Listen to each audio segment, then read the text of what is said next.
नमस्कार दोस्तों, मैं दिव्यांश आप सभी का स्वागत करता हूं डेली करंट अफेयर्स के आज के सेशन में। आज है 15 जनवरी और पहले हम चर्चा करेंगे कि 15 जनवरी को कौन सा दिवस मनाया जाता है।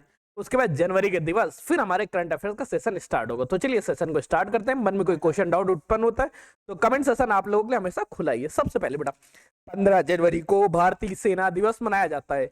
अपने आंखों में छाप लो, भारतीय सेना दिवस, इंडियन आर्मी डे कब मनाया जाता है? 15 जनवरी को। रीजन भी पता होना चाहिए क्योंकि हर बात के पीछे एक कहानी होती है। यहाँ पे कहानी ये है, जनरल केएम करीप्पा ने इस दिन अपना पहला कार्यभार संभाला था। इससे मतलब क्या हुआ कि भारत को पहला भारतीय थल सेना दिवस अध्यक्ष कब मिला? तो वो मिलता है 15 जनवरी 1949 को।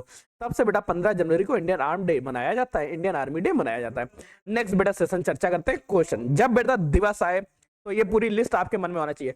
आप तो बेटा बहुत लोगों को याद ही होगा कि 1 जनवरी को डीआरडीओ स्थापना दिवस, 2 जनवरी उनका दिन जो अपने अंदर चीजों को दबाए रहते हैं, अर्थात विश्व अंतर्मुखी दिवस। 3 जनवरी सावित्रीबाई फुले जयंती, 4 जनवरी विश्व ब्रेल दिवस, 6 जनवरी को विश्व युद्ध अनाथ दिवस और 20 स्थापना दिवस, 8 जनवरी को पृथ्वी घूर्णन दिवस मनाया जाता है, 9 जनवरी को प्रवासी भारतीय दिवस, 10 जनवरी को विश्व हिंदी दिवस, 11 जनवरी को मनाया जाता है मानव तस्करी विरोध दिवस और 12 जनवरी को स्वामी विवेकानंद जी की जयंती होती है, अर्थात राष्ट्रीय युवा दिवस मनाया जाता है। इस तरह से सारे करंट अफेयर्स डेली रिवीजन करना है, एक भी दिन नहीं भूलना है कि कौन सा दिवस कब मनाया जाता है। अब चर्चा करते हैं करंट अफेयर्स के सेशन को। 20 सेकंड आप चाहे तो सेशन को फॉरवर्ड कर सकते हैं। जो लोग उत्तर प्रदेश में लेखपाल की तैयारी कर रहे हैं, आप सभी लोगों को बेटा भूमि बैच है।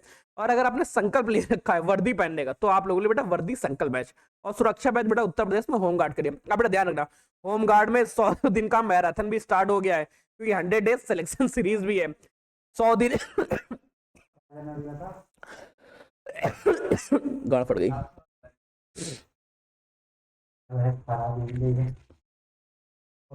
सॉरी दोस्तों, एक छोटा सा एरर आया था जिस वजह से सेक्शन कटा हुआ होगा। अब देखो, जो भूमि बैच है लेखपाल के लिए, जिन लोगों ने 20 सेकंड फॉरवर्ड कर दिया, अब सेशन को स्टार्ट करते हैं। पहला बड़ा प्रश्न पूछ रहा है, केरल सरकार ने अरमल वन्यजीव अभ्यारण्य का नया नाम क्या रखा है? अरमल वन्यजीव अभ्यारण्य का नाम परिवर्तन किया गया, क्या रखा गया है? साइलेंट वैली तितली अभ्यारण्य, अरमल जैव विविधता, अरमल तितली अभ्यारण्य या पेरियर तितली अभ्यारण्य? अब बेटा पहले ध्यान को, सबसे पहले अरमल वन्यजीव अभ्यारण्य है का, ये बेटा केरल में स्थित है। अब केरल गवर्नमेंट क्या चाहती, केरल गवर्नमेंट चाहती कि वो तितलियों का भी आरक्षण करे या तितलियों के भी संरक्षण करे, इसलिए उसने इसका नाम ही बदल दिया अरमल तितली अभ्यारण्य में। जो पहले वाइल्ड लाइफ सेंचुरी था, अब वो वाइल्ड लाइफ सेंचुरी ना होकर तितली अभ्यारण्य हो गया, अर्थात बटरफ्लाई अभ्यारण्य हो गया। ठीक, पॉइंट्स याद हो गया। अब बेटा ध्यान रखो, बटरफ्लाई सेंचुरी कब किसका नाम रख दिया गया? अरमल वन्यजीव अभ्यारण्य के बारे में। जैसे ही केरल आपके मन में आए तो ध्यान रखना, केरल में विधानसभा की 180 सीटें, लोकसभा की 80 सीटें, राज्यसभा की 9 सीटें। ये डिटेल याद रखना, भूलना नहीं बिल्कुल भी। इसका उद्देश्य क्या रहेगा? उद्देश्य है तितलियों की प्रजातियों का संरक्षण एवं जैव विविधता को बढ़ावा देना। नेक्स्ट सेशन, अगला क्वेश्चन पूछ रहा है, which organization created 4 Guinness World Records during the Bangalore Kadapa Vijayawada Economic Corridor? अब बैंगलोर कड़प्पा विजयवाड़ा इकोनॉमिक कॉरिडोर में किस एजेंसी ने 4 गिनीज वर्ल्ड रिकॉर्ड दाखिल किए हैं? एनएचएआई ने। अच्छा, एनएचआई को ये किन किन सेक्टर्स में मिला, ध्यान रखो। सबसे पहले 24 घंटे में 28.89 किलोमीटर की बिटुमिन कंक्रीट बना। अच्छा, बिटुमिन क्या है? जिसको हिंदी में हम लोग डामर नाम से जानते थे, काला काला, याद आ गया? तो 24 घंटे में 28.89 लेन किलोमीटर का, मतलब इतने किलोमीटर की उन्होंने बिटुमिन कंक्रीट बना। दूसरा क्या है, 24 घंटे में 10,655 मैट्रिक टन बिटुमिन कंक्रीट का प्रयोग कर लिया। इसी के साथ 57,700 मैट्रिक टन बिटुमिन कंक्रीट का लगातार प्रयोग हुआ। 156 किलोमीटर की पेविलियन रोड बनाई। ये 4 रिकॉर्ड हैं जो एनएचआई ने हासिल किए। ये गिनीज वर्ल्ड रिकॉर्ड बन गया। कब, किस दौरान बना? इस दौरान बेटा बना जब ये Bangalore Kadapa Vijayawada economic corridor project पे काम कर रहे थे, अर्थात सेकंड का ऑप्शन क्या रहा? ऑप्शन नंबर बी हमारा सही हो गया। अगला प्रश्न देखते हैं, बहुत बेहतरीन प्रश्न आपके एग्जाम में पूछा जाएगा। आईआईटी मद्रास में परम शक्ति सुपर कंप्यूटिंग सुविधा किस मंत्रालय द्वारा लॉन्च की गई? अच्छा, परम शक्ति सुपर कंप्यूटर जो है ये बेटा किस मंत्रालय ने? मिनिस्ट्री ऑफ एजुकेशन ने, ministry of science and technology ने, ministry of electronics and information technology ने या डीआरडीओ ने? तो इसकी स्थापना बेटा कराई है मिनिस्ट्री ऑफ इकोनॉमिक्स एंड और इंफॉर्मेशन टेक्नोलॉजी, अर्थात थर्ड का ऑप्शन क्या? ऑप्शन नंबर सी बिल्कुल सही हो जाता। नेक्स्ट प्रश्न है, भारत का पहला बायो हैप्पी जिला अरुणाचल प्रदेश का कौन सा नया जिला बना है? अब बेटा देखो, बायो हैप्पी जिला पहला बना है, ये दिबांग वैली है, इनियोमी है, या केनिपुनियर है, या लोअर सबनसरी है? जल्दी बेटा कमेंट करके बताओ कि पहला बायो हैप्पी जिला कौन सा बना है। अब बेटा आपको कंफर्म हो गया, भारत का पहला बायो हैप्पी जिला केनिपेन्योर बना है। कहां पे स्थित है? ये बेटा है अरुणाचल प्रदेश में। दो डाटा बेटा याद रखना, ये भारत का पहला इसलिए और आपके लिए इंपॉर्टेंट हो जाता है। फोर्थ का ऑप्शन नंबर सी बिल्कुल सही। नेक्स्ट क्वेश्चन पूछ रहा है, उड़ाई द्वारा लॉन्च किए गए नए आधार मास्कट का क्या नाम रखा गया? नया आधार मास्कट जो बनाया गया, ये इसका क्या नाम रखा गया? ये बेटा आप कमेंट्स करके बताओ। तो बेटा इसका नाम है उदय। क्या बेटा? उदय।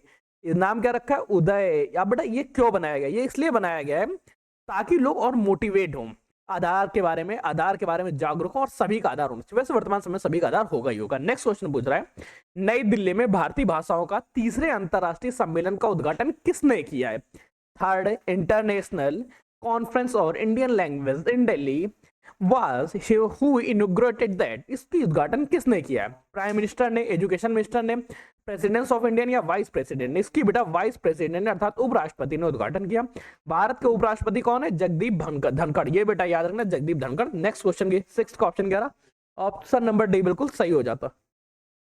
कौन बन गया? कौन बन गया?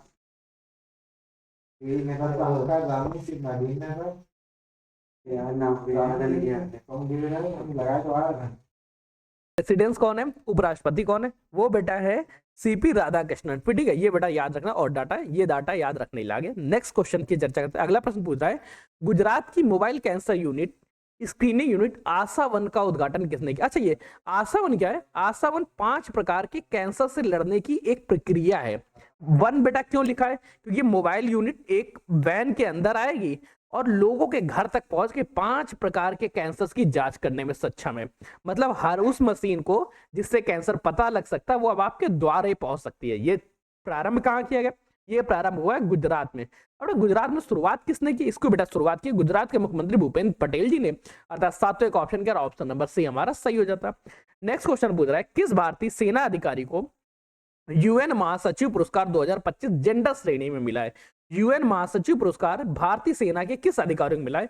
ये मिला है मेजर स्वाति सनातन कुमार को। अर्थात 8th का ऑप्शन क्या रहा? ऑप्शन नंबर सी हमारा सही हो जाता है। नेक्स्ट क्वेश्चन पूछ रहा है, मॉर्गन स्टैनली ने फाइनेंशियल ईयर 2026 में भारत की जीडीपी वृद्धि दर कितने प्रतिशत रहने का अनुमान किया है? इन्होंने 7.2% रहने का, 7.4, 7.6 या 7.8%। तो इन्होंने बेटा योगदान दिया 7.6% का, कि 7.6% हो सकती है। नेक्स्ट बेटा क्वेश्चन है, फोन पे पीजी वोल्ट किस क्षेत्र से संबंधित है? फोन पे जो पीजी वोल्ट है, ये बड़ा पेमेंट गेटवे है। वो भी किस लिए? ताकि कार्ड से ट्रांजैक्शन हो सके, चाहे वो डेबिट कार्ड हो, क्रेडिट कार्ड हो, इनका ट्रांजैक्शन करने के लिए फोन पे पीजी वोल्ट अपनाया गया। नेक्स्ट क्वेश्चन है, पेन जी ने आरबीआई के किस रूप में कार्य करने की मंजूरी मिली है? पेजी को पेमेंट ऑनलाइन के लिए अनुमति मिली, फिजिकल एंड बॉर्डर क्रॉस करने का अनुमान मिली है, एनबीएफसी के लिए दी है। एनबीएफसी का मतलब क्या हुआ? नॉन बैंकिंग फाइनेंशियल कॉर्पोरेशन या स्मॉल फाइनेंस बैंक की तरह काम करने की। तो बेटा इसको उपाधि में इसको मंजूरी मिली है, फिजिकल पेमेंट इंटरफेस बनाना है, फिजिकल भी और क्रॉस बॉर्डर भी। अर्थात ऑप्शन क्या रहा? 11th का ऑप्शन नंबर बी बिल्कुल सही हो जाता। नेक्स्ट क्वेश्चन है, केरल हाईकोर्ट के 40वें मुख्य न्यायाधीश के रूप में किसने शपथ लिया? केरल हाईकोर्ट में जस्टिस संजय करोल जी मुख्य न्यायाधीश बने हैं, एस अब्दुल नजीर जी मुख्य न्यायाधीश बने हैं, सोनमन सेम बने हैं, या ऋतु भनरी बने? जल्दी बेटा कमेंट करके बताओ। केरल हाईकोर्ट के नए मुख्य न्यायाधीश सोनमन सेन बने हैं। अर्थात 12th का ऑप्शन क्या रहा? ऑप्शन नंबर सी बिल्कुल सही हो जाता। नेक्स्ट क्वेश्चन पूछ रहा है, भारतीय सेना द्वारा ऑर्डर किया गया मैपस यूएवी सिस्टम किस कंपनी ने विकसित किया है? अच्छा, ये मैपस यूई है क्या? बेटा इसका फुल फॉर्म पहले याद रखो, फुल फॉर्म से आपको याद हो जाएगा। Medium altitude president surveillance system. अब बेटा ये क्या? कुछ मीडियम क्षेत्र में चीजों को सर्विलेंस करने के लिए बनाया गया है। अब इसका निर्माण किसने किया? एचएएल ने किया है, डीआरडीओ ने किया, एनआरटी ने किया, भारत इलेक्ट्रॉनिक्स। तो इसका बेटा निर्माण किया है एनआरटी ने, अर्थात new space radio research and technology ने। अर्थात 13 का ऑप्शन क्या रहा?